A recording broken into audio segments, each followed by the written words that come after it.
Hi, in this video I'm going to talk about how to do a free background check in Tennessee.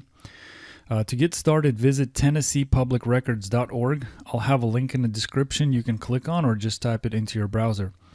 On the homepage you will notice an alphabetized list of public record databases that are available in Tennessee. And I'm going to show you how you can use these databases when it comes to background checking. I'm also going to talk specifically on how you can do a criminal background check. Also free of charge using public databases available within the state of Tennessee. So it's a two-part video here.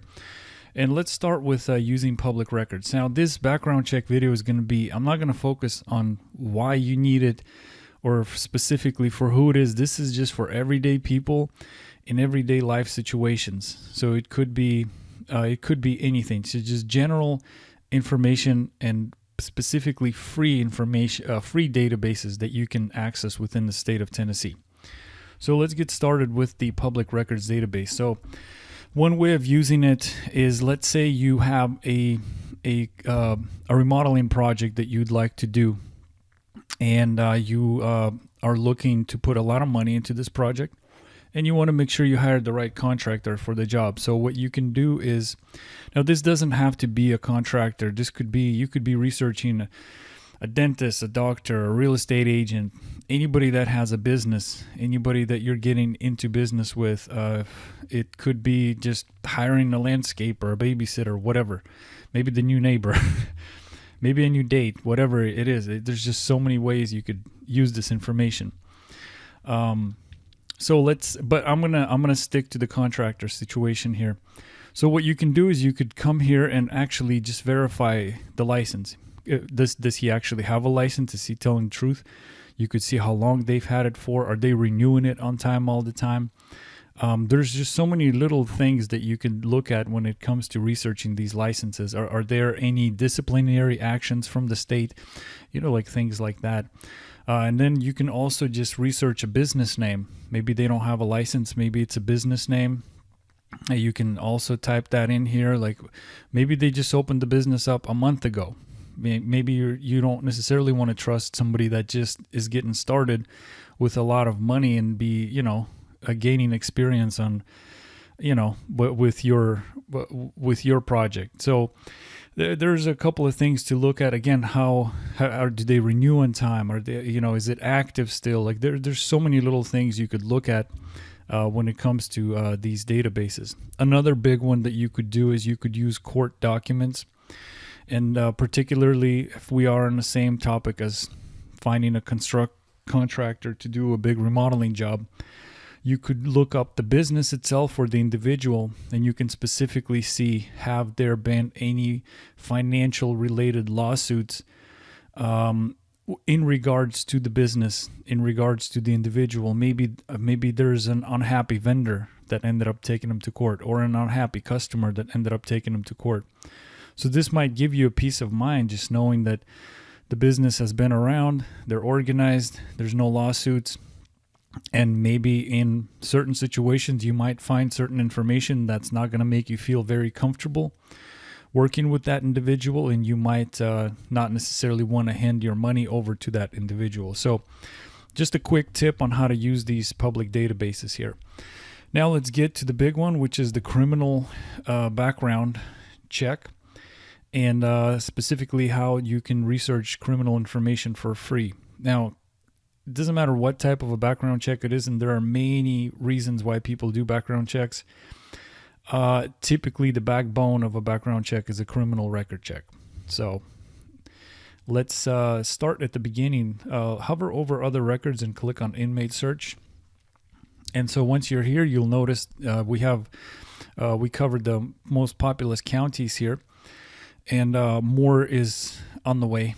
So let's look at a couple of these. Now what happened, the way a criminal record begins is typically with an arrest. So maybe a local police, local sheriff's department arrests somebody, and then they charge them with a crime.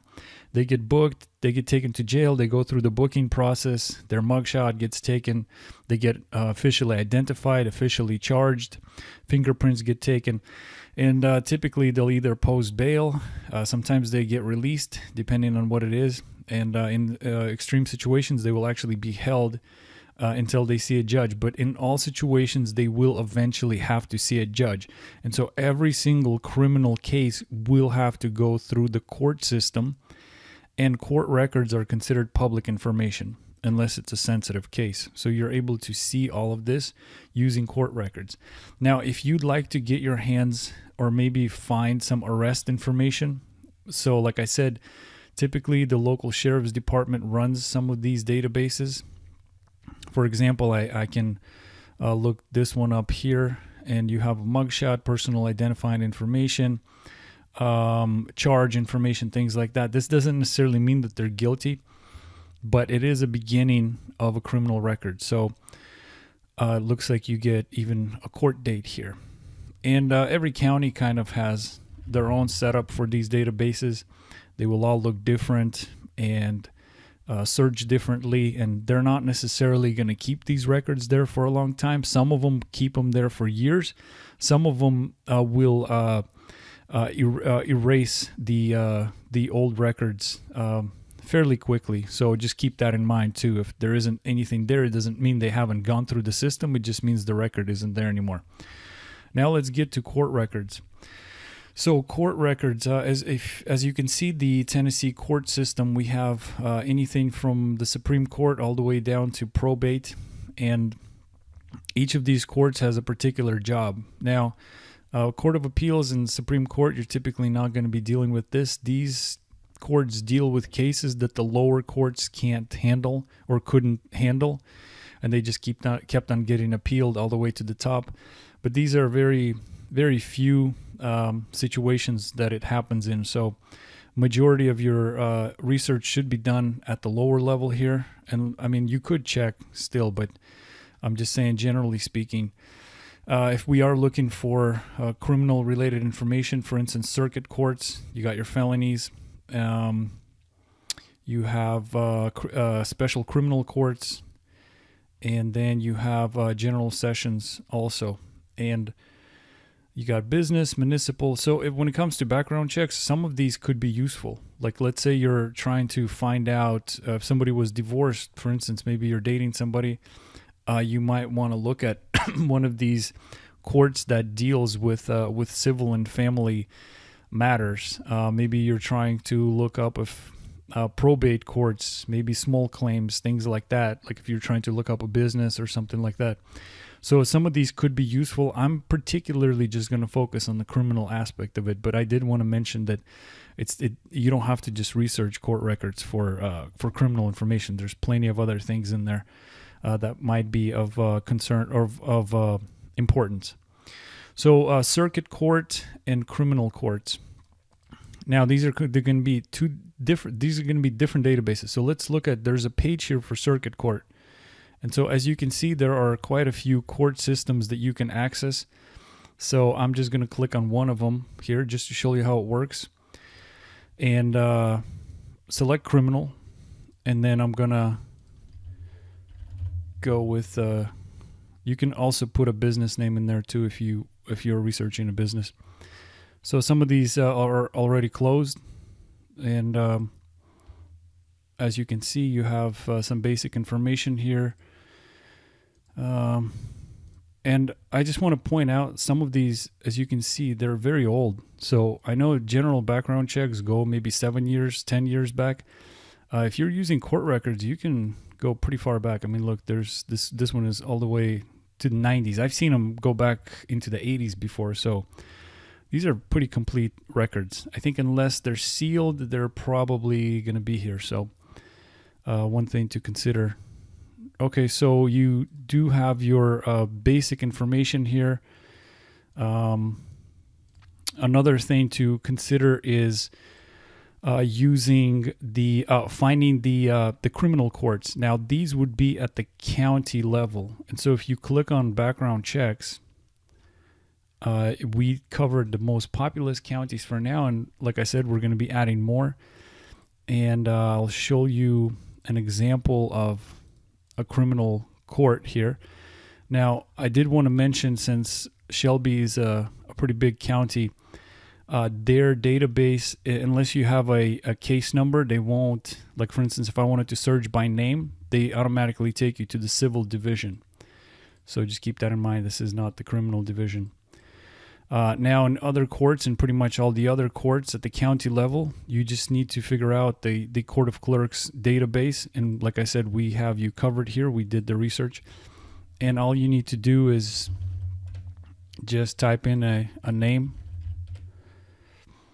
And as you can see, it's there's quite a few John Smiths. So I'm just going to select somebody here. And as you can see, there's quite a few cases all the way back to 91, actually 87 right here. There's one that's pretty old here. And you can look at each individual case, or you can actually just view detailed criminal history. And as you can see, there's case 1, case 2. This is a person that's habitually in and out of the court system. So some of these will just have one, and then some of them have quite a few here, as you can see. So these are very detailed records, and again, like, it's going to be different from county to county, but just keep in mind that you do have 2 different databases that you're looking at. Okay, so let me see here. So just remember this. If you go on the court records page, you need to be looking at, if you're looking for criminal information in particular, you're looking at circuit, and you're looking at the criminal courts, which are found at the county level. So keep that in mind. 2 different databases. I just want to make sure you don't miss anything when you're doing like criminal checks. Okay, so what happens next is it's either a guilty or no guilty verdict. If sometimes they'll just pay a fine, sometimes they have to go do time. If it's under 12 months, they'll just keep them at the jail, at the county jail. If it's over 12 months, typically for more serious crimes, they'll take them to the Department of Corrections, which would be the prison system. And again, you can research this. I just clicked on the Tennessee Department of Corrections link here under inmate search.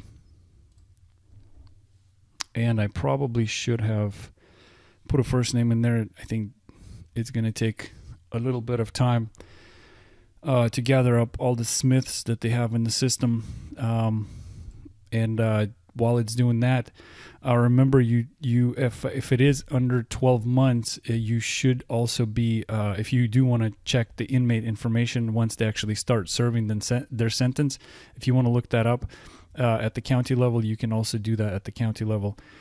So let's look at this individual here. Looks like he's been incarcerated. Currently, he's been incarcerated. You got some personal information here. You have current status, combined sentence here. You also have, so it looks like this person has been in and out. So it looks like 2014 and 2015. And in some cases, if they've been in and out multiple times, you'll see quite a few of these here. If this is the first time or the only time, you'll only see one. So again, very detailed information. And again, this database is absolutely free and you can research it. Another thing, don't forget to do when it comes to criminal research is to check the sex offender registry, and under background checks, we have a link for you here. And this is a statewide system. You can either do like a zip code search or a city search, or if you have a name, you can also just punch a name in there. So that's it for the different ways you can research information using both random public databases, and we have a very large list here on the front page. We also have criminal record information, court record information, and a lot of these places, a lot of these databases you can use absolutely free. So hopefully this video was helpful. Another thing you can utilize on this website is the name search box on top. Now, this is not a free database, but it's an awesome database. So it pulls records from public records, court records, real estate information, criminal information, arrest information, financial records, things like background checks, private databases like cell phone information, previous addresses. And it doesn't just do Tennessee, it pulls from other states as well. So it gives you like a nationwide look into someone's historic past, pretty much. And it combines all this information, all these thousands of these databases into a single search system. So it saves you a lot of time. It's pretty much instantaneous. Just type in the name and you'll quickly know if you'll want to proceed. Like it'll show you what it's got before it asks for like payment and stuff. So it's very quick system. Check it out. Another cool feature about it is just the previous addresses thing is kind of important. Like let's say somebody has a record, maybe had a record in Massachusetts or Missouri, for example, and now they're living in Tennessee.